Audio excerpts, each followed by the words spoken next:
I play guitar for more than 40 years, and today I'm going to show you how to play an Eagles rock classic from 1977, Life in the Fast Lane.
Good morning, and thanks for dropping by to learn some rock guitar with us here on the couch. Boy, do we have a good one for you today. Life in the Fast Lane was the third single from the Eagles' fifth studio album, Hotel California, the seventh biggest selling album of all time. Released in December of 1976, fresh on the heels from the band's first greatest hits album, coincidentally, the fifth biggest selling album of all time. By the summer of '77, the Eagles dominated the radio with hits on rock, pop, and country stations. Stay with me till the end of the video. We'll talk more about the song, the band, the album, and a whole lot more. For now, let's jump right in and learn that blazing intro riff. Our song today is in standard tuning. The opening riff starts out on the fifth string, starts out with a hammer-on from 5 to 7. That's the beginning of the riff. And when you hammer down with your ring finger, you're also going to kind of bar the D and the A string. So it's a hammer-on from 5 to 7 on the A, but then immediately you're going to hit 7 on the D, back to 7 on the A. And then we're going to go to 5 on the D string. So it's a little bit weird. It's kind of a backwards type lick. And when you get to that 5 on the D, there's a little bit of a bend to it. And then it's a pull off from 7 to 5 on the A. Then we go to the E string. So a real fast slide down from 7 to 5. That's kind of a note. And then 3. And then open. So the whole thing.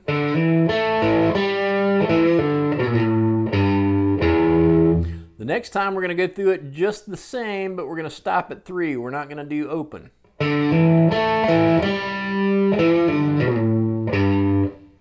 There's a little bit of a pause between each of these. It goes through this cycle like that twice. If the one that goes to open is 1, and then the one where you stop on 3 is 2, that's one complete cycle. We're going to do that cycle twice, but the second time there's no pause between the two riffs. Pause. Pause. Right away, we're right on the next one. So that's kind of a little bit of a learning curve for the opening riff. It's just the timing of it. In the second set of those, when you go to the second part of the riff, you hit it immediately. There's no pause.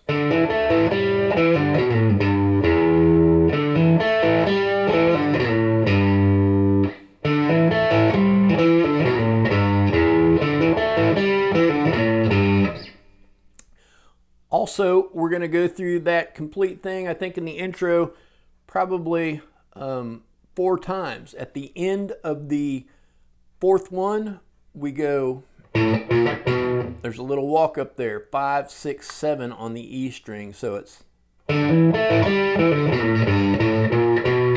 you go down to 3 like normal and then walk up 5, 6, 7, which takes us into the second part of the intro, which is, so that is a pull off from 5 to 2 on the D string. Then I'm going to play 2 more times. Second time, open on D, 2 on the A, 3 with a slight bend on the E.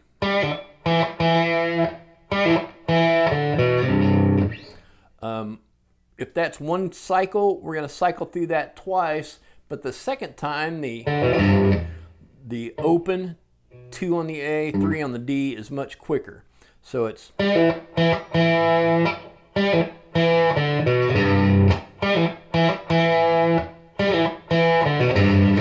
that takes us into the verse.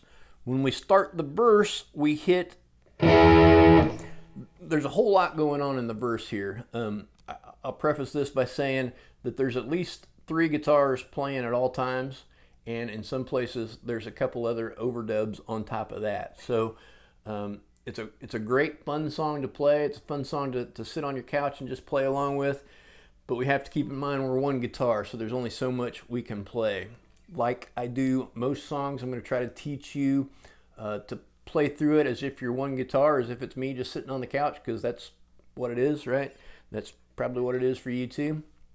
Or even if you're a single guitar player in a band trying to play this song, I'm going to show you the parts that I would play that kind of stand out the most. I'll also show you the fills and some of the other parts that go on top so you can play the parts you want.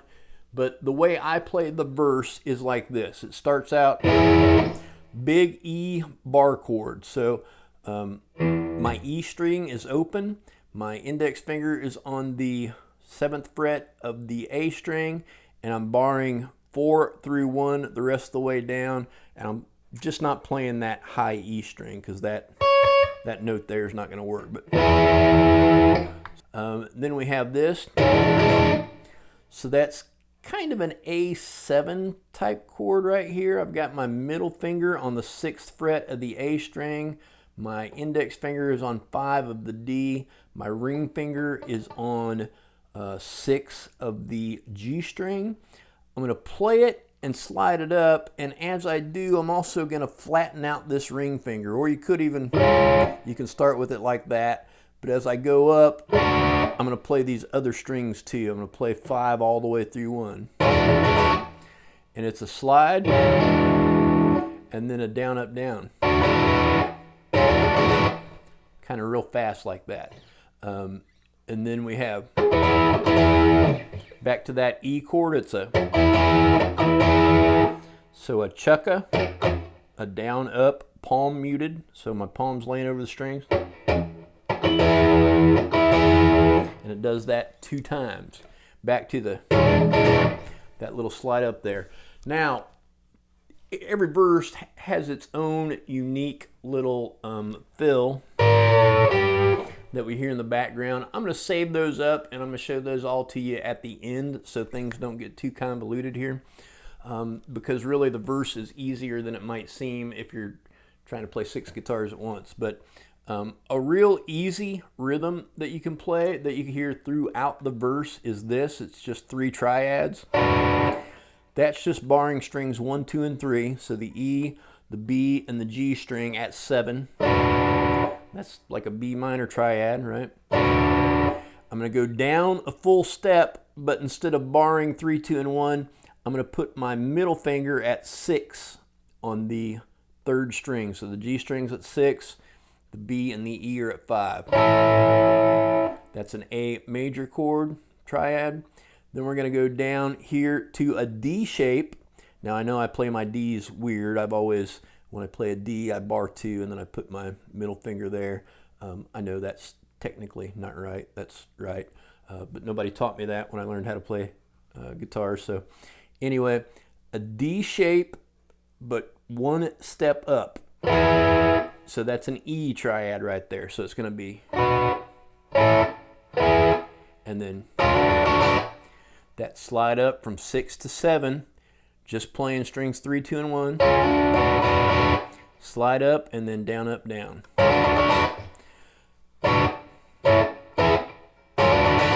So it plays that throughout the verse, and you could just play that if you want to. The way I normally do it when I'm playing through the song, just having fun, is I started out with this E power chord, and then I do that part there, and then when it's time for that, and then for the second half of the chorus, I go with a. So you could play just that, the whole thing, or you could mix and match. Whatever is comfortable for you, whatever you like doing, whatever sounds best to your ears. And then also you could fit in these. All those fills are in there too. And we'll talk about that, like I say, a little bit later. I'm just going to tell them to you all at once what verse they fall into. So the verse then, it goes into this little pre-chorus spot after and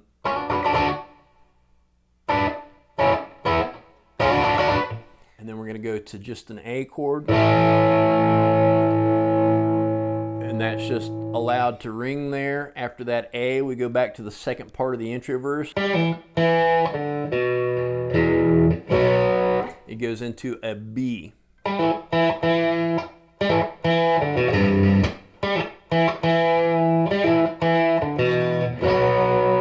We go into this B chord. So barring 2 from 5 through 1, and then my ring finger has got 4 through 1 on the 4th. And then back to the A. Now every other time it goes through the chorus here, this A is going to do something different when we get there. But this time it's just a solid A that rings out. Right after that's over, we're going to go back into the intro riff.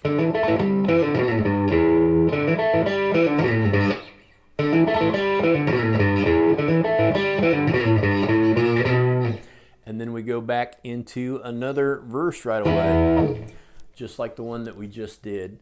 So we get to the third verse, the second verse, we go through the second verse exactly like the first. Second chorus is exactly like the first until we get to the A the second time. We do the first A, then we do the. We go into the B chord, after the B chord back to the A. So while the A is ringing, I go 4, 5, 4 on the D string. Kind of a little boogie woogie thing, but he does it short, like with each beat of the measure. And sometimes I don't even think he goes back to the 4. He just ends at the 5, and that goes back into the intro riff. After that, we're going to go into into the first guitar solo, and we'll talk about that right after this. PB and I want to thank you for watching our video. If you would be so kind as to give us a thumbs up below and subscribe to the channel, we would surely appreciate that. Your shares and comments also help the channel to grow. As nearly all of our videos are copyright claimed, we are not funded by ad revenue. We do gratefully accept gratuities in any amount at our Buy Me a Coffee page linked in the description. I'd also invite you to visit us at riffsfromthecouch.com, where you can support us by purchasing official Riffs from the Couch t-shirts and merchandise. Thanks again for watching. Let's jump right back into our lesson.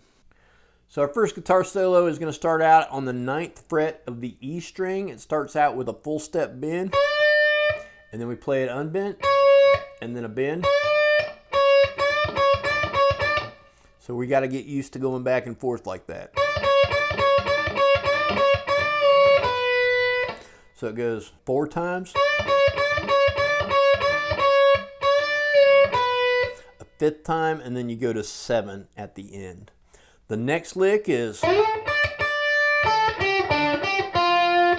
that's a slide up on the B string to 10. We're going to play 10 on the E string twice, back to 10 on the B, 8 on the B, 7 on the G, 8 on the B, 6 on the B. And that's actually, there's 2 guitars playing the solo there. That one's actually a slide guitar playing in open E, so it's a little bit different than what he's actually playing with the slide, but we can mimic that just by sliding up to 10. The next lick is this.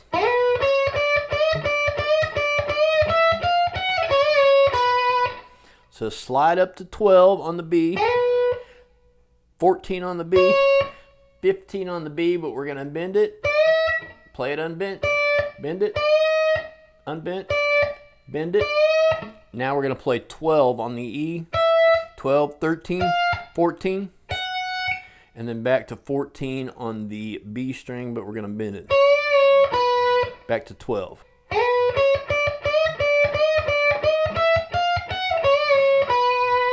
Just like that. The next one is another slide lick, but we're going to slide up to 17 on the B. We're going to go E string, B string, E string. Going to go down to 15 on the B, 17 on the G, 14 on the G. Then we go into this walk-up lick that takes us into the first interlude. And that is 2 on the D string, and then 4, 5, 6, 7 on the E, and then 4, 5, 6 on the A. Reminds me of part of Hey Joe from Jimi Hendrix. Kind of similar, kind of a similar chromatic lick. So again, 2 on the D, 4, 5, 6, 7 on the E, 4, 5, 6 on the A.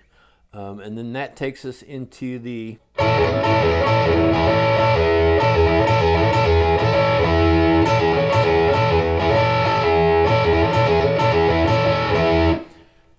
that first interlude, almost kind of the first bridge, and there's really 2 distinct ones in this song. So I'm borrowing the 9th fret of the 4th, 5th, I'm sorry, the 4th, 3rd, 2nd, and 1st strings. The D, the G, the B, and the E. And the way that I've found to play this that sounds best to my ear, I start with an upstroke. And we're going to put our index finger on the 10th fret of the B, and our ring finger is on the 11th fret of the D string. So the G is still covered at 9 by this bar. So I start with an upstroke, and we're going to start there and pull off. And so there's a stroke that pulls off and a stroke between the pull off. And the first time it goes back to, so 2 times with this triad and 1 time pull off.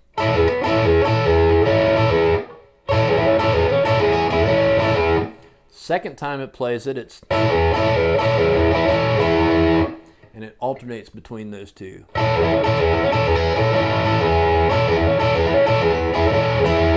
Just like that.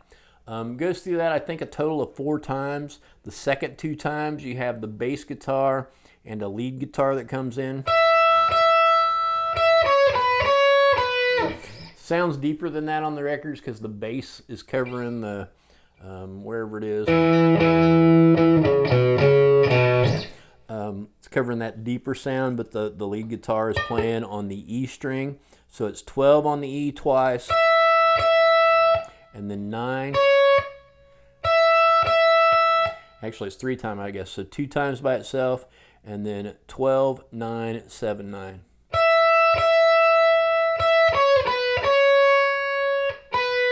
And then it ends on 7. After it's done that twice, so it goes back into another intro riff.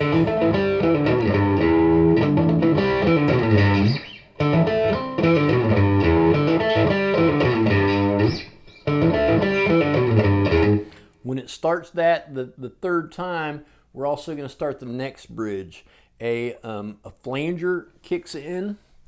Let me see. I think I might have programmed one here. Let's see.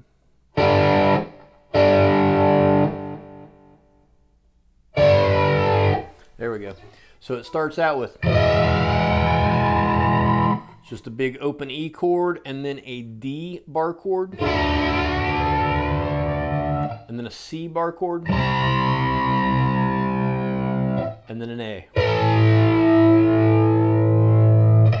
And then right after that's over, our flanger goes back off, and we go into another. After it starts that the second time, when I get right there, we start our second solo. So that's a bend up with pinch harmonics. So I got a little bit of a squeal to it. I'm letting the string bounce off the pad of my finger. I write it down, pull off, and then I go to 9 on the G. That's on the G string, by the way, if I didn't say that. 2nd fret of the G. And then I have, so pull off from 9 to 7, 9 on the D string, and back to 7 on the G, and then, so that's 4, 2, open on the G, 2 on the D string. After that, we go to this lick here at 9 and 11. I'm going to hammer on the D string from 9 to 11. And I'm going to play the G string, which is barred at 9. Like 4 times. And then the 4th time, I'm going to bend up 11 on the G string. So as I play this 11th fret, I'm going to bend it up. I write it down, pull off to 9 on the G, go to 11 on the D, and I end at 9 on the G. My next lick is. So that is 7 on the G, slide from 9 to 7 on the D, 5 on the D, and then I end at 7 on the A. And then I have, so that's up here at 15 and 17. So I bend up 15 or 17 on the E. I play 17 on the B unbent, and then I bend up real quick 15 on the E. Second time, we stop at the 17 on the B. We don't go back to 15 on the E. Then we have this lick. Slide up to 13 on the G, 12 on the B, 14 on the B, and then one more 14, but bend it. Sounds like a good Joe Walsh lick, doesn't it? And then we have, so that's 14 bend up on the G string, hits 12 on the E, 15 on the B string, and then back to the bend on the 14. That takes us into the end of the song. The end of the song is going to have several things going on again. One of those things is just a guitar sliding down from 12 to infinity on the B string. You hear that as the thing's going. Got another guitar doing.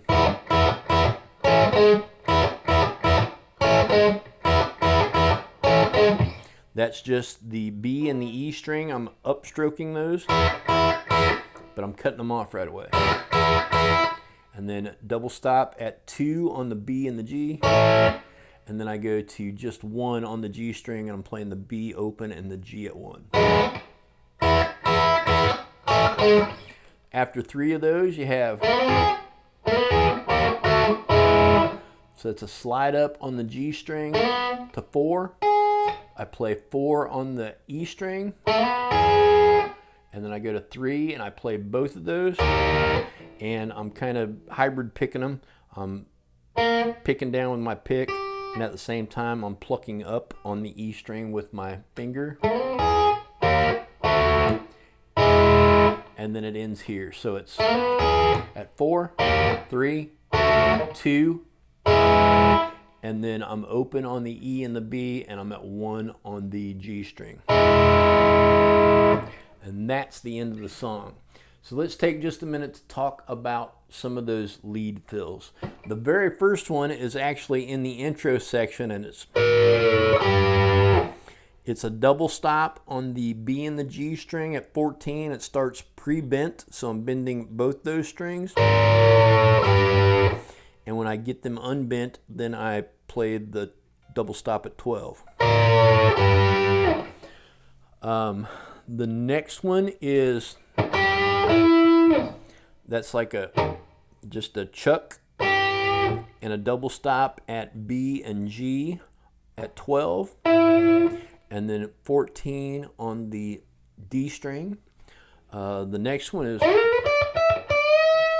slide up to 16 on the G, 15 on the B, 17 on the B, and 15 on the B but bent.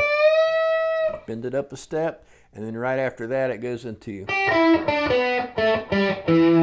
so that is 8 on the B, 9 on the G, 7 on the G, 9 on the D, 7 on the D, 5 on the D, 7 on the A.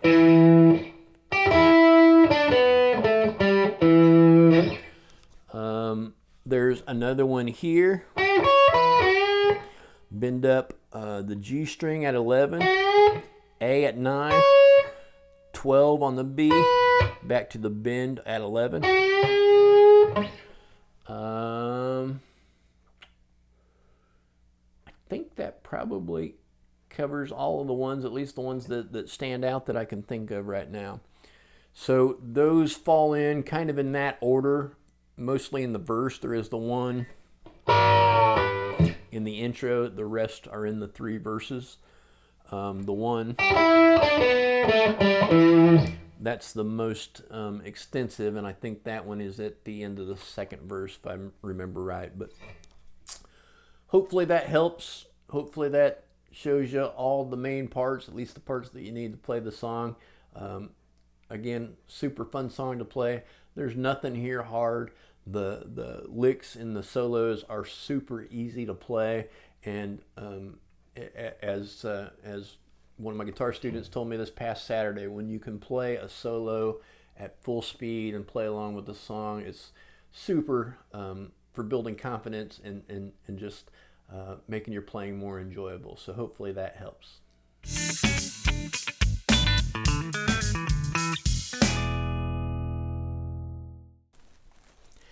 Did you know that the Eagles are the 17th best-selling music artist of all time?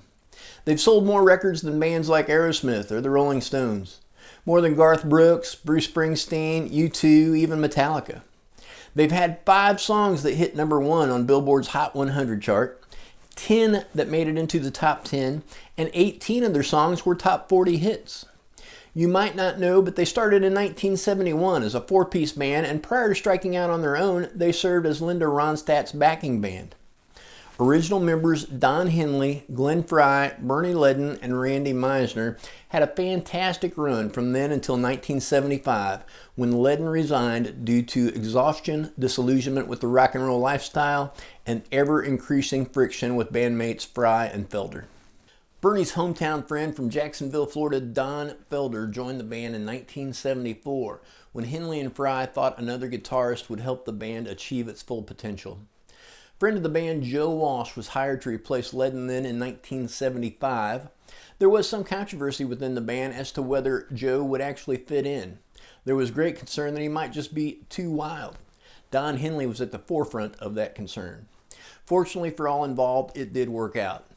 In early 1976, the Eagles released Greatest Hits, 1971 to 1975.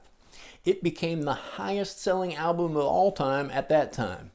If I read the track list, we'd all likely know every song on the album. In December of 1976, Hotel California was released, and for a little while, it overtook Greatest Hits in sales. Felder and Walsh brought a harder, rock-oriented feel to the band. The peaceful, easy feeling of the Eagles' previous sound was almost gone. Puns intended.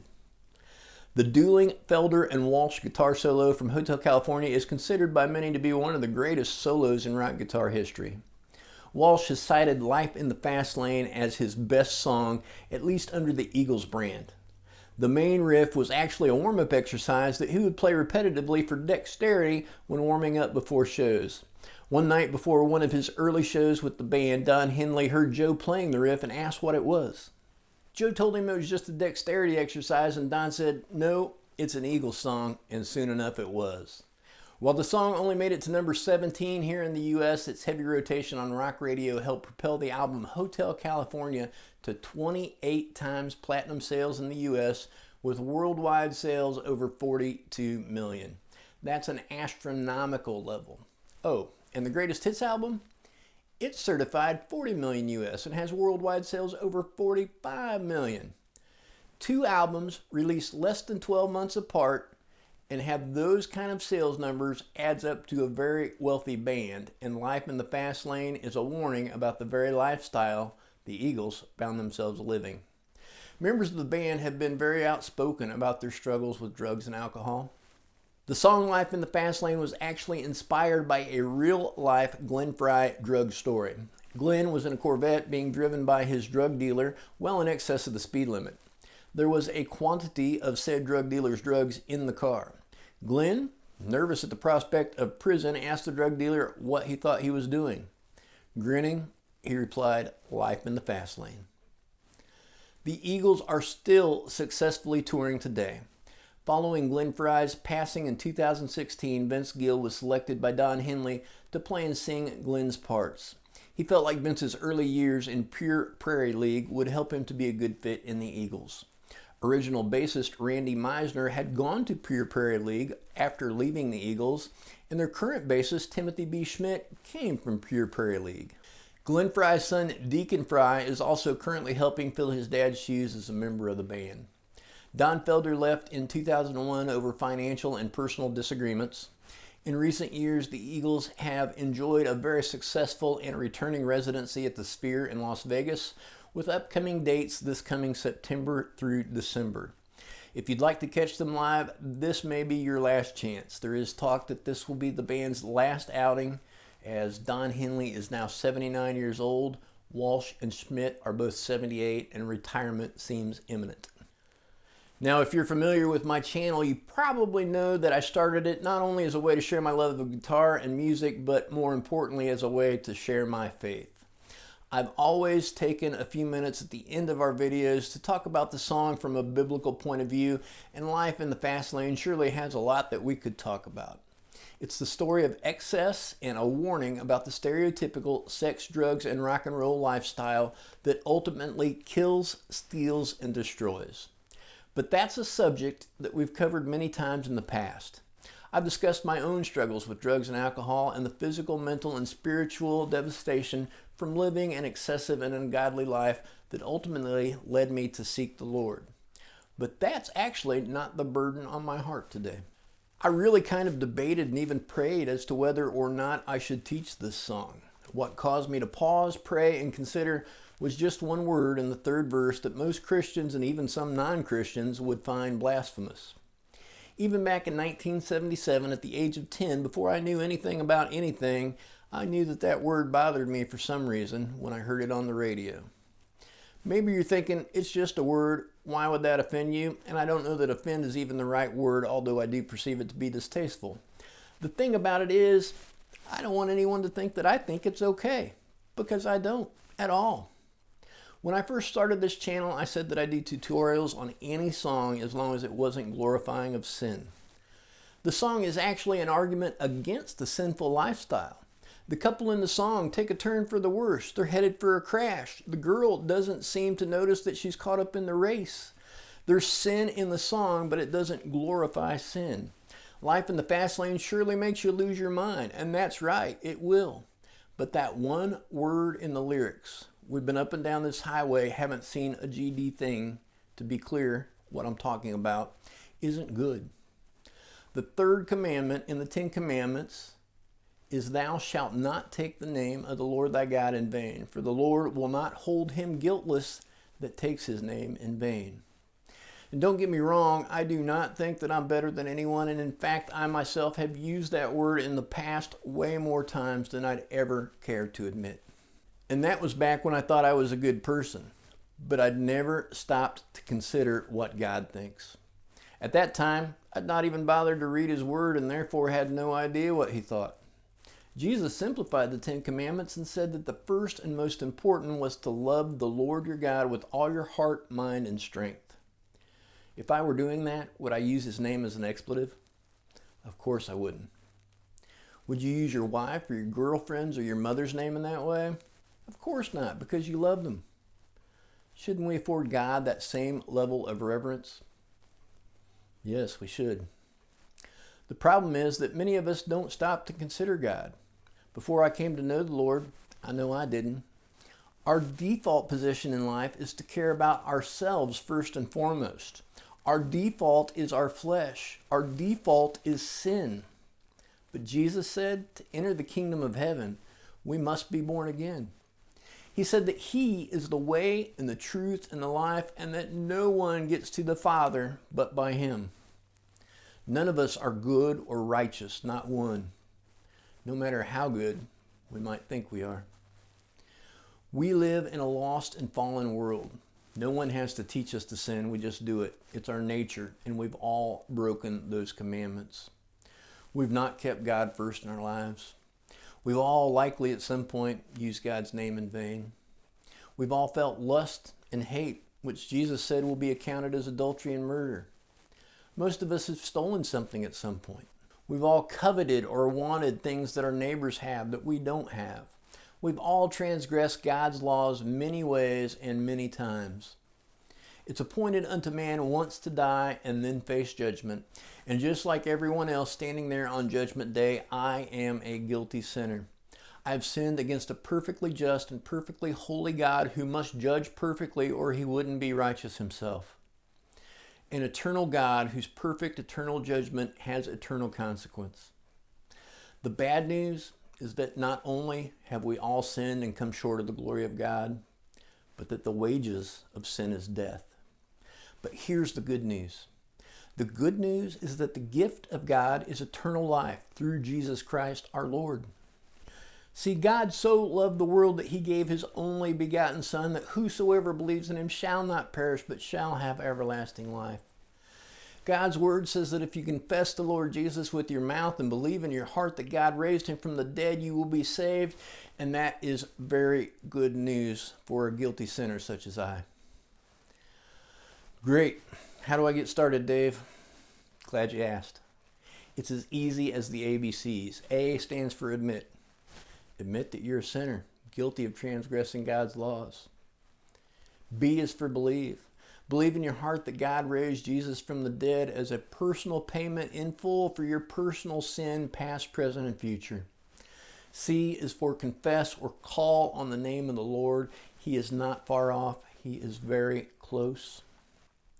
His word says that he is at the door knocking, and if any man opens the door, he will come in and sup with you and you with he. Have a personal conversation with your Father in heaven. Confess your sin. When we do, he's faithful and just to forgive us our sin and to cleanse us of all unrighteousness. As always, I'd encourage you to pick Jesus. I'd encourage you to seek him out with all of your heart. Spend time in his word. Spend time with him in prayer. Spend time with his people. The devil comes to kill, steal, and destroy. Jesus comes that you might have life and have it more abundant. Thank you again for your time and for your support. We love you and appreciate you, and we do very sincerely hope to see you back again soon, right here on the couch.